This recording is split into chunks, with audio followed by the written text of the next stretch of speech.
यीशु मसीह को मालूम था कि अगले दिन क्रूज पर लटकाकर उसकी जान ली जाएगी। और यीशु मसीह को यह भी मालूम था कि पुराने नियम में लिखा हुआ है कि अगर कोई लकड़ी पे लटका के मारा जाएगा वो श्रापित होगा।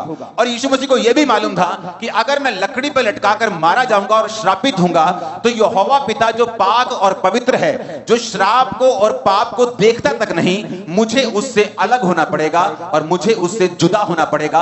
और यही पीड़ा थी परमेश्वर के दिल में। और इसीलिए परमेश्वर ने कहा था, हे मेरे परमेश्वर, तूने मुझे क्यों छोड़ दिया? क्यों? क्योंकि लकड़ी पे जब लटकाया जाता था तो इसका मतलब था पाप के कारण ये लकड़ी पे लटकाया गया। अब जीसस क्राइस्ट पाप किसके थे? तुम्हारे और मेरे। तो पुराने नियम के मुताबिक जो यहोवा पिता का वचन है वो श्रापित था। और यह भी हमें मालूम है कि जो श्रापित है उसकी ओर परमेश्वर देखते नहीं। और जब परमेश्वर ने अपनी पीठ को परमेश्वर की ओर फेरा, अपने फेस को हटा लिया, इसीलिए प्रभु यीशु मसीह कह रहे थे कि मेरे पिता, हो सके तो ये कटोरा मुझसे टल जाए, लेकिन मेरी नहीं तेरी इच्छा पूरी हो।